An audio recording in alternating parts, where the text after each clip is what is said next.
Muchas gracias por la invitación al doctor Arap y por supuesto a Mac John, que siempre nos recibe y que es nuestro, bueno, que el dueño casa, el anfitrión. Sí, muchas gracias por la invitación. Y bueno, el tema que me corresponde es genotivado más allá del 16-18 que nos aporta, pues, más allá del 16-18, lo que nosotros en nuestro servicio llamamos el otro de alto riesgo, porque como les voy a decir más adelante, nuestra experiencia es con el test de COVAS, que los agrupa como todos no 16-18 como otros de alto riesgo. Entonces, ¿qué me voy a referir yo? Vamos a hacer una introducción a la revisión de literatura y evaluación del piloto del BPH que teníamos nosotros en el Hospital San Juan de Dios del año 2020. Y finalmente algunas conclusiones.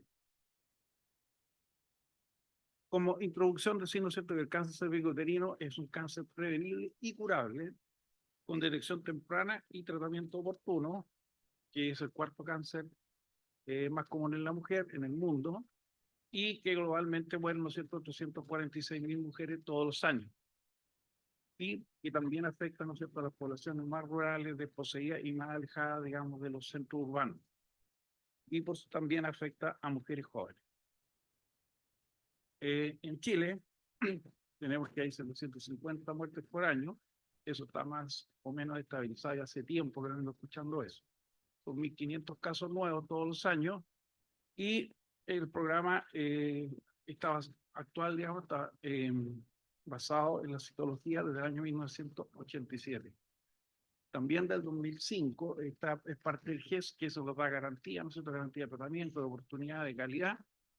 Y también otro hito importante es que tenemos vacunación desde el año 2014. O sea, hace 10 años ya que están nuestras niñas, digamos, porque están recién ahora cumpliendo 20 años, que están vacunadas. La población chilena menor de 20 años está vacunada.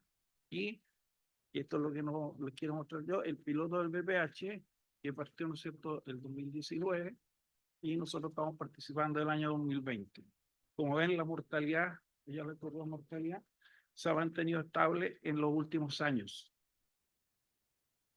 Bueno, hay algunas estrategias globales que nos habla la OMS, ¿no es cierto?, a raíz de todos estos muertos, de las muertes que hay en el mundo y de la posibilidad que realmente esto se puede evitar, que la OMS aprobó esta estrategia de vacunación, screening y tratamiento para eliminar este cáncer como un problema de salud pública a nivel global y entonces transformarla en una enfermedad del pasado, para terminar con esto. ¿Y cómo se define que se elimina la enfermedad? Es que haya una incidencia menor a 4 por 100.000. Nosotros actualmente tenemos una incidencia un poco más de 10 por 100.000.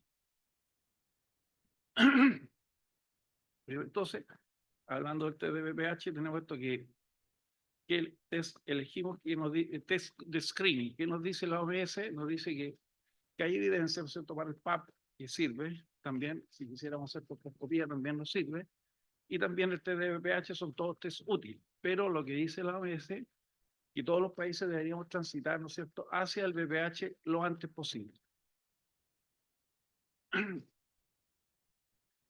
Bueno, que el tamizaje, este ya lo vio exactamente igual el doctor Bernucci, pero a decir que lo que está actualmente vigente es el tamizaje con PAP, un sitio que hace cada 3 años, eso todos lo conocen, así que no lo voy a decir más, pero el problema es que un tercio de las pacientes a las que se le diagnostica cáncer cervicuterino tienen PAP vigente. O sea, claramente el PAP es insuficiente. Y claro, cuando teníamos solo PAP, bueno, hay que hacerlo PAP, pero tenemos cosas mejores actualmente. ¿Y qué pasa con el test de VPH? Existen, tal como dijo la doctora, más de 200 tests que detectan en general 14 genotipos. La sensibilidad del examen es 80 a 100% y pueden informarse en forma extendida o agrupada. Hay 5 tests aprobados por la FDA y aquí entonces algunos ejemplos, por ejemplo, lo más antiguo donde solamente decía VPH positivo o negativo.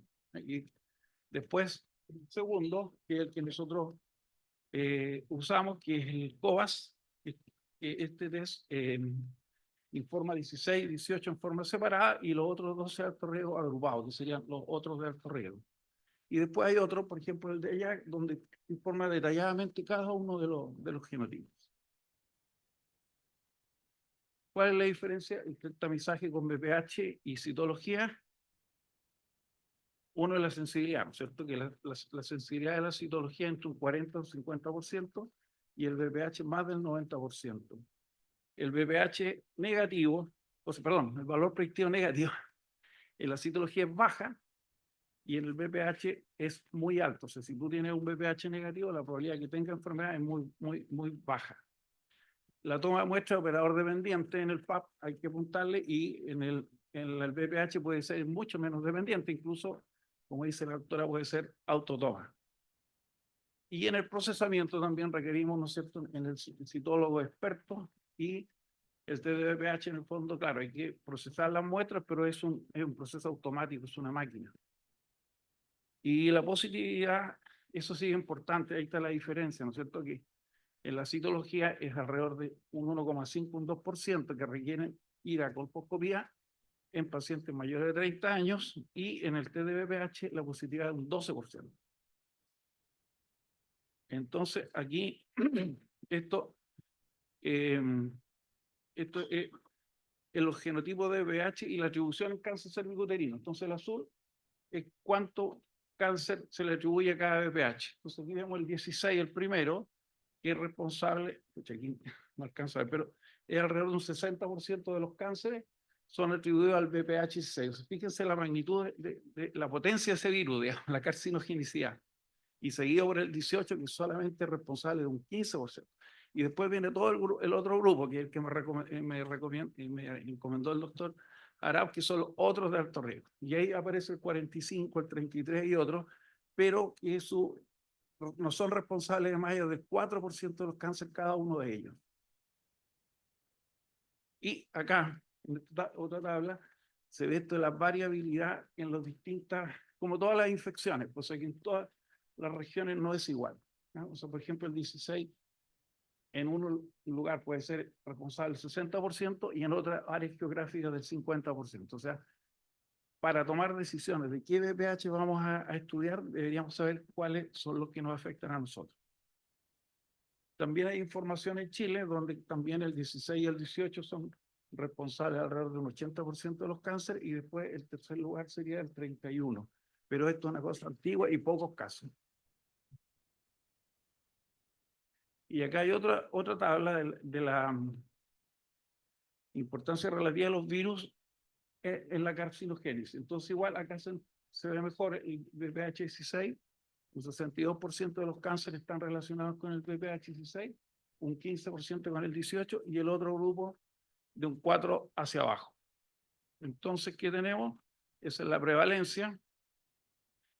Esa es la prevalencia, y esto es importante en la población normal. O sea, en la población normal, un 2,6% va a tener VPH 16, ¿ya?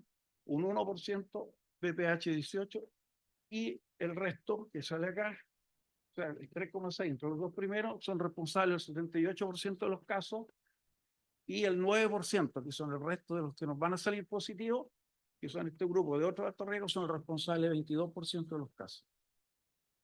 Y bueno, entonces, entrando ya en lo que es el piloto VPH, que es lo que estamos participando nosotros, esto ya nacional, que también se presentó esta diapositiva, que el piloto es COTES, o sea, todos COTES, no hacer VPH y triaje citológico, no, si todos COTES, que se procesan ambos exámenes, digamos, y acá está entonces lo que, cómo se refiere, o sea, si es 16 o 18, independiente de la citología, van a colposcopía, y si son otros de alto riesgo, ahí va a depender de la citología si van o no a colposcopía. Y lo que se suponía que viene después de evaluar ese piloto era ya poner esto en régimen, donde íbamos a hacer solo VPH, ¿no es cierto? Y si es negativo, se hace el tamizaje en 5 años más sin leer la citología. Eso es lo que se suponía que íbamos a hacer. Y si es positivo, bueno, todo esto de acá. Pero eso todavía no lo hemos puesto en práctica.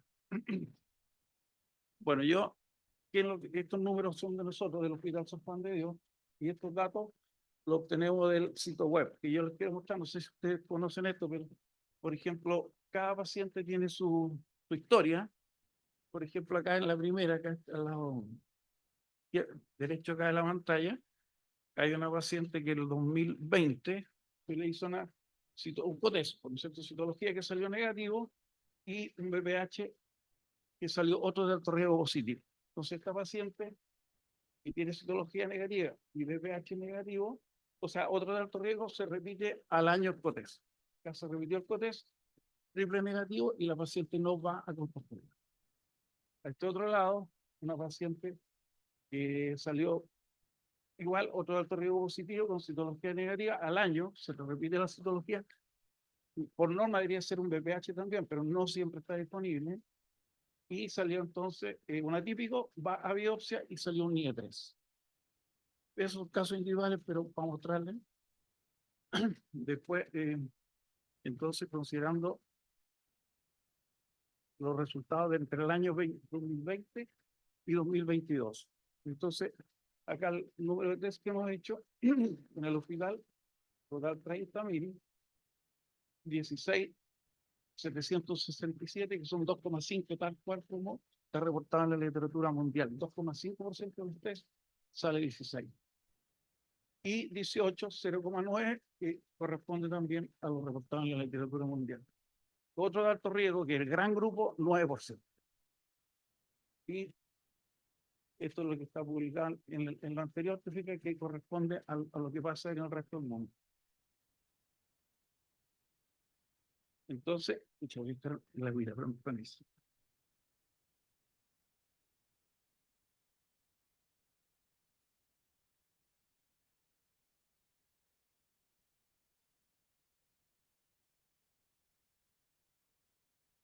Seguimos. Entonces, lo que yo les quiero mostrar, qué pasa con esos 610 otros de alto riesgo. Entonces, el citológico de esos 610 pacientes, todas tenían COTES, o sea, todas tenían citología, y en 92 había ASCUS, ¿no es cierto? Según esto que el piloto, todas las que tienen ASCUS van a colposcopía, son el 15%, y H2 más, era típico de alto grado o superior, 37, corresponden al 6%. Y 481, o sea, 79% tenían citología negativa, entonces quedaban en seguimiento.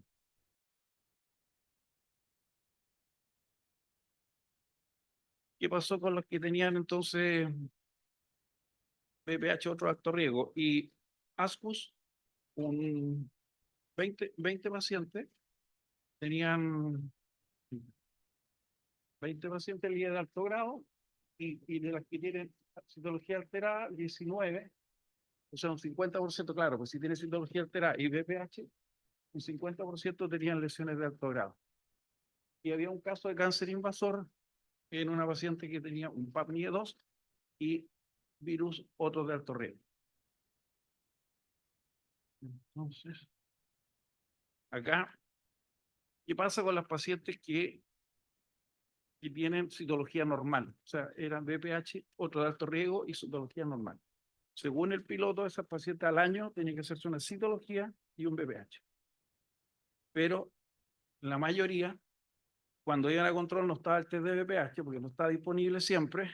Entonces, la mayoría se hizo citología. 220 pacientes tenían citología en el seguimiento y solo 157 BPH. De los que tienen BPH, 49 pacientes, o sea, un 31% son positivos, y de la citología, 26, o sea, un 11% son positivos y requieren ir a colposcopía. Y otra cosa importante son esas 302 que tienen citología o BPH negativo, que esas quedan, digamos, en control habitual, o sea, no van a colposcopía. Y esa es la gracia del triage, que no toda la gente va a colposcopía. Entonces, el seguimiento positivo, las que tenían, por ejemplo, eso es importante, HPV-test positivo, en el seguimiento, 12 tenían lesión de alto grado. Y los que tenían citología positiva, 10 tenían lesión de alto grado. O sea, por supuesto que el VPH más sensible y la citología más específica. Y entonces acá, por ejemplo, si eso también haciendo este análisis, viendo qué pasa, por ejemplo, con el seguimiento con VPH, líder de alto grado, 12, detectamos, podríamos decir todas. Entonces sería un 7,6% en las pacientes que están en seguimiento. Y con citología, que es menos sensible, y aquí se demuestra, solo detectamos el 4,5%. O sea, estamos perdiendo al hacer seguimiento citológico, estamos perdiendo pacientes. Y por supuesto que hay un grupo inasistente que ahí las perdimos todas. Esa inasistente puede que esté en un segundo prestador o puede que se hayan cambiado de domicilio, pero no aparecen en el sistema como controladas. Ya, entonces, esto es como un resumen de por qué es importante hacer un triage en las pacientes de otro alto riesgo, que son, ¿no es cierto?, el 9% de los exámenes que se toman, tanto en nuestro hospital como en los datos reportados en el mundo, digamos, por una población similar. Entonces tenemos que hay de las pacientes con un 40% de las pacientes que solo se derivan un 40% del total a colposcopía y un 60% quedan, digamos, se resuelven en la atención primaria con el seguimiento. Y de estos 40 que se derivan a colposcopía, un 29% tienen lesiones de alto grado. Y eso corresponde a un 10% del total. ¿Sí? ¿Se entiende, no es cierto? Ya. Entonces, esto, derivación a patología cervical, citología versus TDVPH. Entonces, con citología, derivamos el 1,7% de las pacientes. Esas son las cifras de nuestra unidad, de nuestra área, digamos. Y con TDVPH positivo, si las deriváramos a todas, tendríamos un 12%. O sea, aumentamos por 7 la derivación. Y si hacemos un triage, ¿no es cierto? Tenemos el 16, 18, que van todas, y de los otros altos riesgos corresponden al 4% de las pacientes que le hacemos examen. Total, 7,4% de las pacientes van a colposcopía, o sea, aumentamos por 4. Y esto es como un ejercicio, y yo creo que uno, cuando quiera hacer cualquier campaña salir a hacer BPH, tiene que hacerlo, porque, por ejemplo, si yo hago, pensando en 10.000 exámenes, ¿eh? Si yo hago 10.000 citologías, mando 170 pacientes, si hago 10.000 BPH test, mando 740 pacientes. O sea, es un número muchísimo mayor. Y bueno, después viene el seguimiento, que si, por ejemplo, si hago BPH test, sé que un 7,2% van a requerir seguimiento al año, así que ya tengo que disponer de 720 test. Y los líderes de alto grado, voy a detectar con citología 70 y con BPH 150. Y la relación entre colposcopía, o sea, derivación y líder de alto grado, con la citología 2,5 derivaciones por un líder de alto grado, y para BPH test 5 por un líder de alto grado. O sea, hay mucho más volumen, mucho más trabajo con el BPH test. Y aquí, por ejemplo, errores que se cometen, porque como esto no es un programa, es un piloto, aquí nosotros, por ejemplo, en la citología tenemos alrededor de 4.000 mensuales, o sea, 48.000 al año, y más o menos estables los números. Ahí tengo en rojo el menor y el mayor, pero en BPH, como no es un programa ministerial estable, sino que cada año se hace una partida y al final se licita y se compra, se termina comprando a fin de año, ¿no es cierto? Y entonces en 3, 4 meses hacemos todos los exámenes y por supuesto que hay una avalancha de pacientes y como tienen plazo GES no lo logramos, digamos, cumplir y terminan en un segundo prestador. Entonces, esto es una cosa muy pequeña, pero de estos otros de alto riesgo, habían algunas de estas que yo revisé, algunas que no están en la otra estadística, pero que tenían otro alto riesgo más 16 o 18, y ahí uno ve la importancia, la diferencia cuando está el otro virus presente, Porque, por ejemplo, estos pacientes que tenían em, citología normal y tenían virus, otro de alto riesgo, y 16, la lesión de alto grado un 52%. Y si además estaba la citología alterada, las lesiones de alto grado, o sea, ni el 2, 3, un 75%. O sea, claramente el 16 y el 18 son otra cosa. Esta diapositiva es media, pero es interesante tratar de entenderla porque aquí esto es un estudio, porque es como va a pensar, bueno, ¿qué va a pasar si esto va a ser siempre igual? Y no es siempre igual. Con el tiempo se va a estabilizar y, y esto parte, digamos, no sé si se ve, pero son más de 1 millón de pacientes de la Columbia Británica que se están controlando con citología cada 3 años. Entonces hacen una intervención que es eh, hacer un test de BPH, perdón, los números son muy chicos, pero en el fondo es lo siguiente, que acá se hace un test de BPH, pero vamos,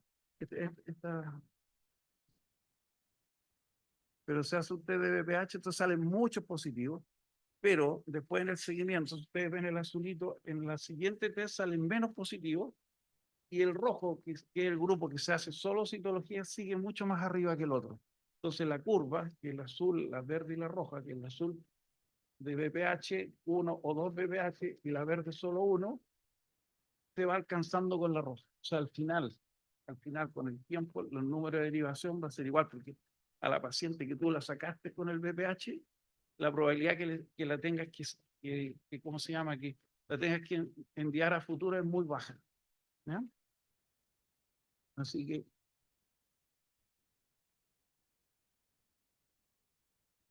ya. Y entonces también nosotros vemos en nuestra área, bueno, por supuesto, y tenemos dos poblaciones, por cierto, la población vacunada, que son las menores de 20 años, y bueno, seguramente vamos a tener que en unos par de años más pensar cómo escribíamos a esas mujeres, pero en teoría ya con la vacuna estamos evitando un 80% de los cánceres, ¿cierto? Y la que nos convoque, que es la que tenemos para varios años, esta población no vacunada, que son las mujeres entre 30 y 64 años, que por ejemplo, nosotros en el área occidente tenemos 328.000 mujeres en este grupo etario, y que si nosotros vemos que entre el 2020 y 2023 hemos efectuado 45.000 test aproximadamente entre el San Juan de Dios y el Félix Bulnes, entonces tenemos que solamente hemos testeado un 13% de las mujeres, ¿no? Y la OMS nos pide que tengamos 70% de las mujeres testeadas. Así que por lo tanto, hay harto que hacer y nosotros pensamos, pero eso ya es como difícil, pero que deberíamos tener 30.000 test al año, ¿cierto? Para lograr el objetivo que nos pide la OMS, tener un 70% de las mujeres escaneadas, o sea, escaneadas con BPH el 2030. Y para eso nosotros también pensamos que formar, tal como lo dijo el doctor Arap en la introducción, unidad de patología de baja complejidad es el camino, de que no toda la gente tenga que llegar, por ejemplo, a nuestro hospital, y nosotros hay hospitales en la red más pequeños, pero complejo igual, como por ejemplo en el caso nuestro, Melipilla, Talagante, donde nosotros tenemos como objetivo formar unidades ahí de baja complejidad que hemos llamado nosotros. Estamos capacitando gente y qué sé yo. Esto es muy cortito porque como para decir, bueno, pero ¿qué significa esto? Por ejemplo, la emoción que sentimos cuando vemos a una paciente que tiene una citología normal, no se ve, muchas citologías normales y un BPH 16, llega a nuestra unidad un microinvasor y le tratamos con facilidad.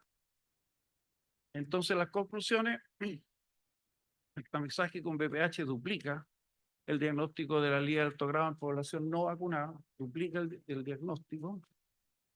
El BPH no 16-18 representa el 80% de los test positivos y solo responsable de un 20% de los cánceres. Entonces, el, el test de BPH sin triage, lo que vimos, aumentaría la referencia 7 veces en relación con citología, que es lo que estamos haciendo ahora como estándar. Por lo tanto, el test de BPH con triage citológico, que es lo que planteamos a las pacientes no 16-18, evita un 60% de referencia de estas pacientes. O sea, el triage es fundamental. Y conociendo entonces todos esos números, cada servicio debe calcular cuántos exámenes puede efectuar para no producir un colapso. Porque esto en el mundo, esto en Chile.